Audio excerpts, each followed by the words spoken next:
विद्यार्थी मित्रहो, आपण भारताचे राष्ट्रपती यांच्या कार्यांचा आढावा या ठिकाणी घेतलेला आहे, ज्यामध्ये कार्यकारी अधिकार, शासनविषयक अधिकार, आणीबाणीविषयक अधिकार अशा अनेक अधिकारांची आपण चर्चा त्या ठिकाणी केलेली आहे। आणीबाणीच्या अधिकारामध्ये आपण बघत असताना राष्ट्रीय आणीबाणी कलम नंबर 352 नुसार तसेच 356 या कलमानुसार एखाद्या घटक राज्याचे राज्य सरकार घटनेला अनुसरून राज्यकारभार करत नसेल किंवा त्या ठिकाणी बंडाळी जर माजलेले असेल तर अशावेळी 356व्या कलमानुसार आणीबाणी घोषित करण्यामध्ये येते। याशिवाय 3 नंबरची एक आणीबाणी म्हणून आर्थिक आणीबाणी ओळखली जाते। ही आणीबाणी 360 या कलमान्वये लावण्यात येते, परंतु आजपर्यंत तरी भारतामध्ये आर्थिक आणीबाणी लावण्याची किंवा राष्ट्रपतींना तिची घोषणा करण्याची गरज त्या ठिकाणी निर्माण झालेली नाही। अशा स्वरूपामध्ये या तिन्ही आणीबाणींचा आपण विचार केलेला आहे आणि या आणीबाणीमध्ये राष्ट्रांच्या आणि केंद्राच्या राज्याच्या संबंधामध्ये अनेक प्रकारचा बदल त्या ठिकाणी घडून येतो।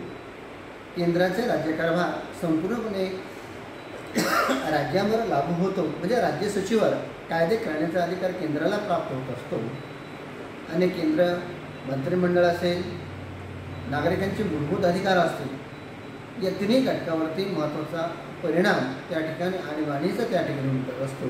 अशा स्वरूपामध्ये आपण घटनात्मक आणीबाणीची जवळपास सखोल अशी चर्चा मागच्या तासिकेमध्ये केली आहे। आज आपण राष्ट्रपतींचे जे स्थान आहे ते कशा स्वरूपाचं आहे यामध्ये आपण चर्चा करणार आहोत। राष्ट्रपतीच्या घटनात्मक स्थानाबद्दल परस्पर विरोधी विचार मांडले जातात। राज्यघटनेनुसार राष्ट्रपतीच्या हातात खूप व्यापक अधिकार आले आहेत। कदाचित जगातील कोणत्याही राष्ट्रप्रमुखांना एवढे अधिकार मिळालेले नसतील, एवढे अधिकार भारताच्या राष्ट्रपतींना राज्यघटनेनुसार मिळालेले आपल्याला त्या ठिकाणी दिसून येतात। मात्र या अधिकारांचा वापर राष्ट्रपती स्वतःच्या इच्छेनुसार करू शकत नाही।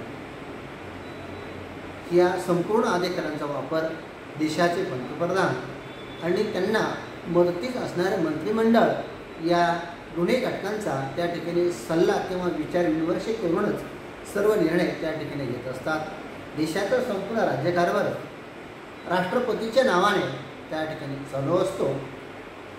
विद्यार्थी मित्रहो, भारतामध्ये संसदीय शासन पद्धतीचा आपण स्वीकार केलेला आहे। या संसदीय शासन पद्धतीचा असा नियम आहे की कार्यकारी मंडळाचे 2 प्रमुख असतात। एक नाममात्र प्रमुख असतो, दुसरा वास्तविक कार्यकारी प्रमुख असतो।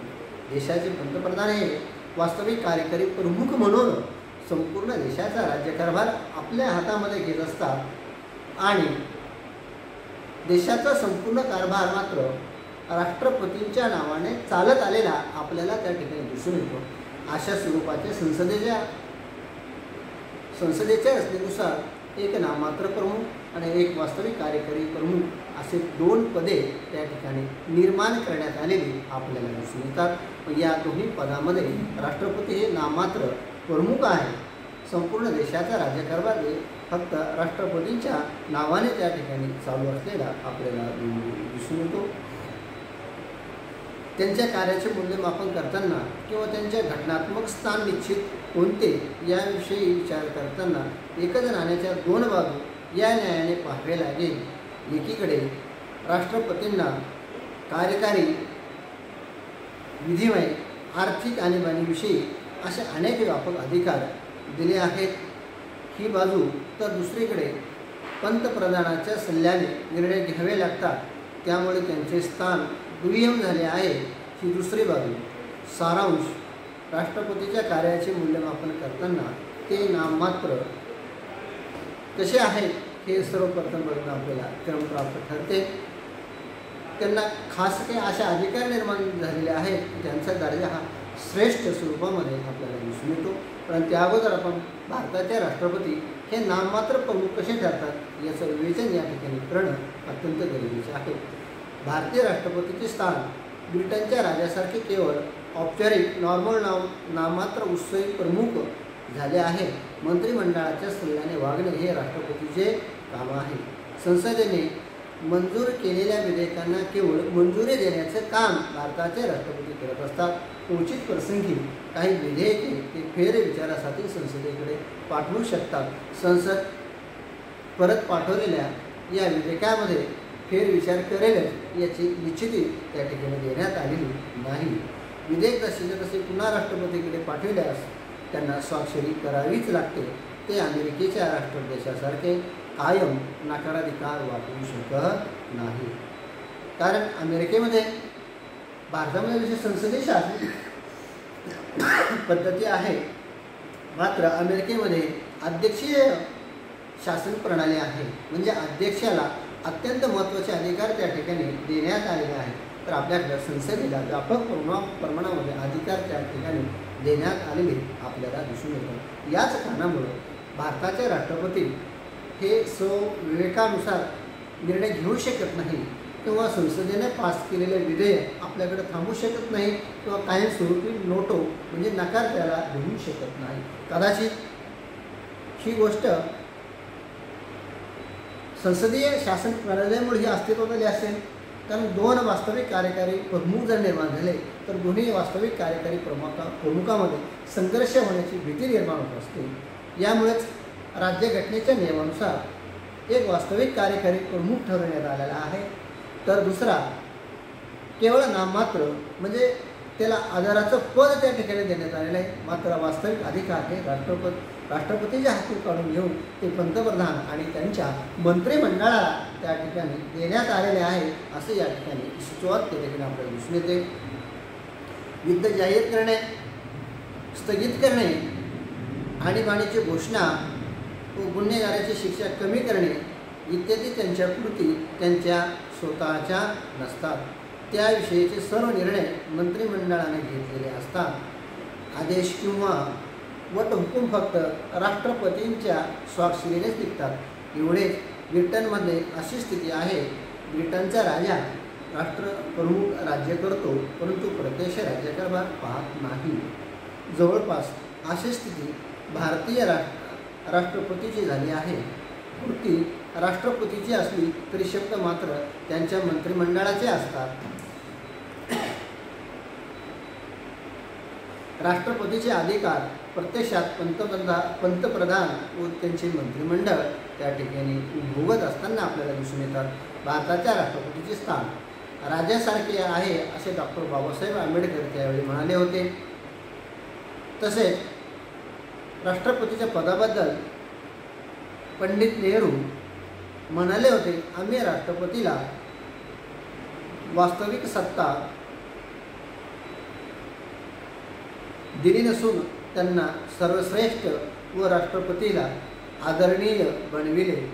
राष्ट्रपतीचे स्थान असे औपचारिक का झाले याचा विचार करताना आपण कोणती शासन व्यवस्था स्वीकारली हेही पाहावे लागेल. मागे उल्लेख केल्याप्रमाणे भारताने संसदीय शासन स्वीकारले. या पद्धतीत दोन कार्यकारी मंडळ पंतप्रधान वास्तविक प्रमुख म्हणून आपले आले आहे. राष्ट्रपती शासन प्रमुख नाही, ते केवळ राष्ट्राचे प्रतिनिधित्व करतात. पंतप्रधान शासन प्रमुख आहेत. संसदीय व्यवस्थेत राष्ट्रप्रमुखाने सर्वश्रेष्ठ बनणे अभिप्रेत नाही असे आवश्यक नाही. गेल्या 50 वर्षाच्या अनुभवानेही राष्ट्रपती नामात्र बनले आहेत हे सिद्ध झाले आहे. राष्ट्रपतींचे पंतप्रधानाशी मतभेद झाले असले तरी शेवटी त्यांना पंतप्रधानाशी मिळते-जुळते घ्यावे लागते असा इतिहास त्या ठिकाणी सांगतो. म्हणजेच या ठिकाणी याच कारणामुळे राष्ट्रपतीचं जे काही पद आहे ते या कारणामुळे नामात्र झाले. कारण ते देशाचे प्रमुख जरी असले तरी शासनाचे प्रमुख म्हणून कामकाज करत नाही. शासनाचे प्रमुख म्हणून देशाचे पंतप्रधान कामकाज करत असतात. मात्र राष्ट्रप्रमुख या नात्याने देशाचा राज्यकारभार राष्ट्रपतीच्या नावाने चालत असतो. आणि या संसदीय शासन प्रणालीमध्ये राष्ट्रप्रमुखाने वास्तविक शासन प्रमुख असणं काही योग्य नाही आहे, कारण दोन केंद्रबिंदू तयार होणे हे लोकशाहीला अनुसरून कदाचित त्यांना राज्यघटना करणं वाटलं नसेल। याच कारणामुळे भारताचं राष्ट्रपती पद हे केवळ नामात्र स्वरूपाचे आहे असं त्या ठिकाणी टिप्पणी करत असताना आपल्याला दिसून येतं। आपण बघितलं की राष्ट्रपती पद म्हणजे नाण्याच्या दोन बाजू आहेत, एक म्हणजे नामात्र प्रमुख, एक म्हणजे सर्वश्रेष्ठ प्रमुख, ही त्याची दुसरी बाजू आहे। या दोन्ही बाजू तपासल्याशिवाय आपल्याला पुढे जाता येत नाही। म्हणून या ठिकाणी मला असं म्हणायचे आहे की राष्ट्रपती ह्या काही बाबतीमध्ये नामात्र जरी दिसत असले तर ते सर्वश्रेष्ठ असे पद आहे। राष्ट्रपतींच्या कार्याचे व स्थानाचे मूल्यमापन करताना दुसरी बाजू पाहणे आवश्यक आहे। त्यांचे स्थान नामात्र आहे हे पूर्ण सत्य नाही। काही बाबतीत त्यांनी श्रेष्ठ सिद्ध केलेले आहे। पंतप्रधानांनी दिलेल्या सल्ल्यामुळे व मार्गदर्शनामुळे राष्ट्रपतीचे समाधान झाले तरच ते मान्यता देतात। विधेयके पुनर्विचारासाठी संसदेकडे पाठविण्याचा अधिकार राष्ट्रपतींना आहे।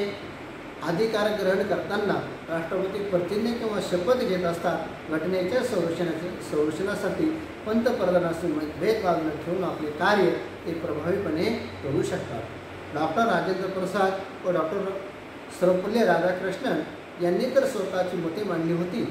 संसदेच्या संयुक्त अधिवेशनाच्या वेळी डॉक्टर राधाकृष्णन यांनी तर स्वतःच्या इच्छेने काही परिच्छेद आपल्या अभिभाषणात घालून व्यक्तिगत मांडले होते। राष्ट्रपतींनी आपले स्वतःचे मत मांडू शकतो आणि त्यांची कारवाई करू शकतो। यावरून राष्ट्रपती केवळ उत्सव प्रमुख किंवा नाममात्र वगैरे नसून गरजेनुसार अधिकार गाजविणारी व्यक्ती आहे किंवा पद हेही श्रेष्ठ होईल। याशिवाय काही अधिकार असे श्रेष्ठ स्वरूपाचे आहेत की ज्याच्या वापराच्या वेळी राष्ट्रपती पंतप्रधानाच्या सल्ल्यावर विश्वास न ठेवता स्वतःच्या इच्छेनुसार व घटनेत दिलेल्या अधिकारानुसार कृती करू शकतात, निर्णय घेऊ शकतात। यांच्या समर्थनार्थ काही उदाहरणेही आपल्याला त्या ठिकाणी देता येतील।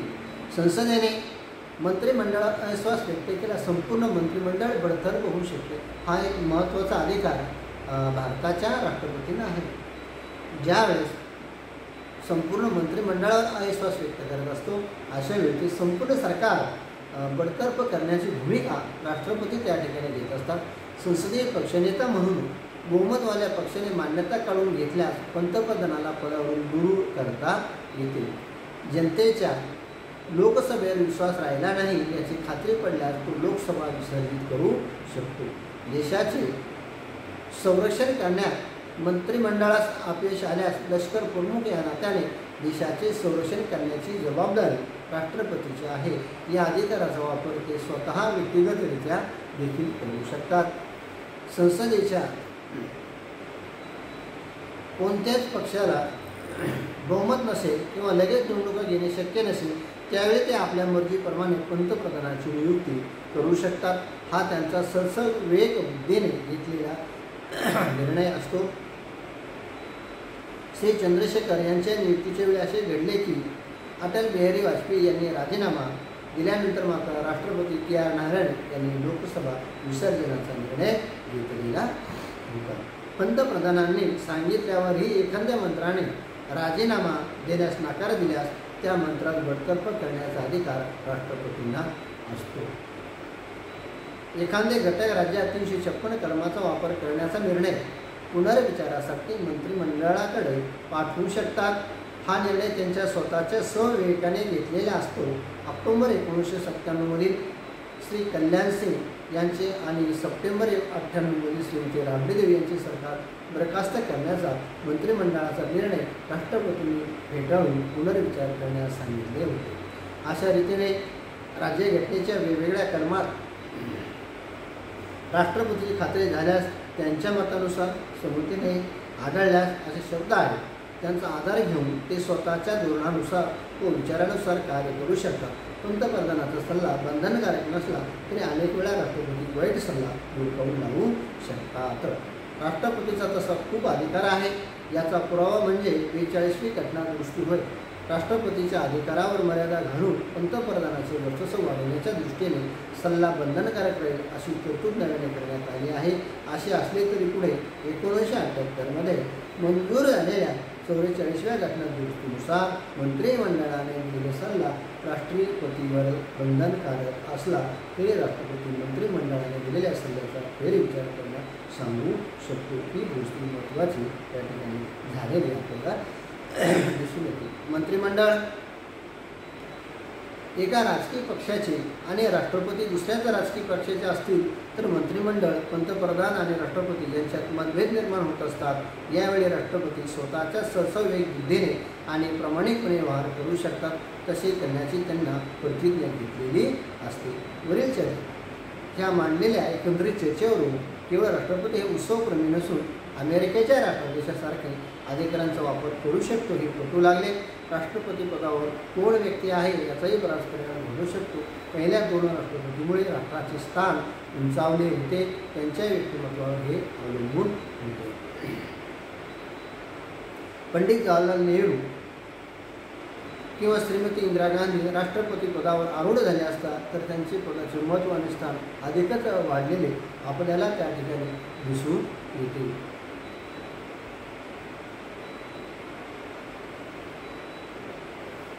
तरी देखील भारतातल्या अनेक राष्ट्रपतींनी अवीट असा छाप भारतीय शासनावर ठेवलेली आपल्याला दिसून येते.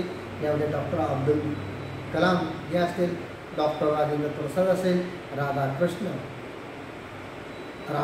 असेल, अशा अनेक राष्ट्रपतींनी भारताच्या शासनावरती अमूट असा ठसा त्या ठिकाणी म्हटलेला आहे.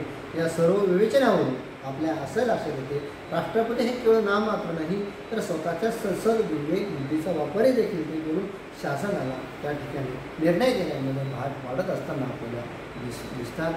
म्हणजे अशा स्वरूपामध्ये भारताच्या राष्ट्रपतीला अत्यंत व्यापक स्वरूपाचे अधिकार त्या ठिकाणी मिळाले. म्हणून राष्ट्रपती हे एक नाण्याच्या बाजूसारखे एका दृष्टीने जर बघितलं राष्ट्रपती हे नाममात्र प्रमुख दिसून येतात तर एकीकडे जर बघितलं आपण काही अधिकाराच्या बाबतीमध्ये राष्ट्रपती हे श्रेष्ठ दर्जाचं पद आहे. यामध्ये एखाद्या गुन्हेगाराला शिक्षा जर झाली त्याची फाशी कमी करण्याचा अधिकार आहे, एखाद्या गुन्हेगाराची शिक्षा कमी करण्याचा अधिकार आहे. हे न्यायालयीन अधिकार त्यांना आहेत. एवढंच नव्हे देशाचा संचित निधी देखील भारताच्या राष्ट्रपतीच्या आधिपत्याखाली असतो. राष्ट्रपती आणि संसद दोघां मिळून दोघांकडे या संसद निधीच्या चाव्या त्या ठिकाणी आलेल्या त्या देखील आपल्याला माहीत आहे. ज्यावेळेस अस्थिर सरकार होत असते किंवा कोणत्याच एका पक्षाला स्पष्ट बहुमत मिळत नसते तेव्हा देशाचे राष्ट्रपती स्वतःच्या बुद्धीनुसार संसद विवेक बुद्धीचा वापर करून कोणत्याही एका राजकीय पक्षाच्या नेत्याला जो स्पष्ट बहुमत मिळू शकतो अशा नेत्याला त्या ठिकाणी पुढाकार घेऊन सरकार स्थापन करण्यात त्या ठिकाणी सुचवू शकते. अशा स्वरूपाचे अनेक स्वरूपाचे राष्ट्रपतींना अधिकार त्या ठिकाणी मिळालेले आहे.